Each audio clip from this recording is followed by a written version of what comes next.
They say the human brain can't invent a new face in a dream. Every stranger you see in your sleep is someone you've passed on the street, a ghost of a memory. But what if you started seeing a face that doesn't exist? A face with eyes like spilled ink and a smile that unhinges just a little too far. My name is Elias, and for 10 years I thought I was losing my mind. I thought the scratching inside the walls of Blackwood Manor was just the settling of old wood. I thought the crying I heard at 3 a.m. was just the wind through the valley. I was wrong. Tonight, I'm going to tell you the story of what I found beneath the floorboards of the nursery. It's a story the police redacted, a story the town tried to bury. And by the end of this video, you'll understand why you should never ever look under your bed when the room goes cold. Stay with me, because once you hear the truth, the echoes won't just be in this story anymore. They'll be in your house too. Blackwood Manor wasn't just a house, it was a tomb for the living. I moved there in the autumn of 2014, a failed writer looking for silence. What I found was a cacophony of the impossible. It started small, a tea kettle left on when I lived alone, the smell of rotting lilies in a room with no flowers. But the mystery truly began when I found the red room. Not a room painted red, but a room that bled. Every morning, a single drop of dark, viscous liquid would hit the center of the kitchen table. No leak in the roof, no pipes above, just a gift from the ceiling. I started digging into the town archives. I found that in 1924, the Blackwood family didn't just disappear, they were erased. Tax records, birth certificates, even headstones in the local cemetery, all scrubbed clean, except for one name, Lenore. The scratching grew louder. It wasn't the sound of claws, it was the sound of fingernails on wood. Desperate, rhythmic, scratch, scratch, pause, scratch, scratch, pause. It was Morse code.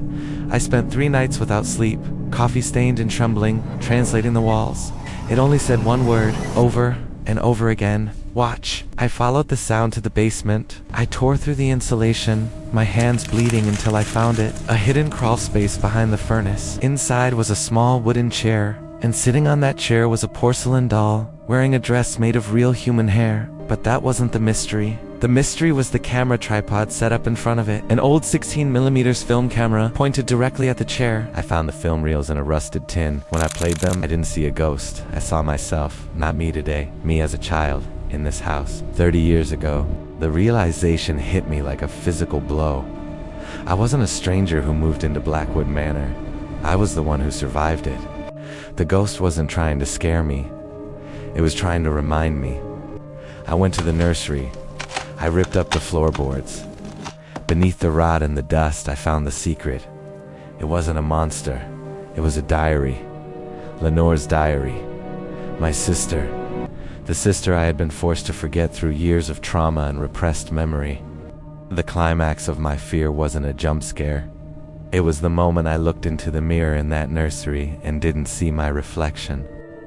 I saw her standing behind me, her hand on my shoulder. She wasn't a monster. She was hollow. She had given every ounce of her spirit to keep the thing in the walls away from me when we were kids. She stayed behind so I could run. She became the echo so I could have a voice. I sat on that floor and cried for the sister I didn't know I had. The horror wasn't that the house was haunted. The horror was that she had been alone in the dark for 30 years, waiting for me to remember her. I didn't leave Blackwood Manor that night. I stayed. I lit a candle in every window. I filled the house with flowers. The scratching has stopped now. The air doesn't feel cold anymore.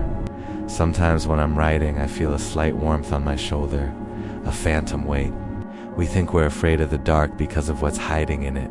But sometimes, the dark is just where the people who loved us most are waiting for us to turn on the light. If this story gave you chills, or if you've ever felt like you weren't alone in an empty room, tell me your experience in the comments. I read every single one. We're trying to reach 1,000 subscribers to fund a real-life investigation into the most haunted forest in the north, and your sub helps us get there. And remember, sleep with the door closed tonight.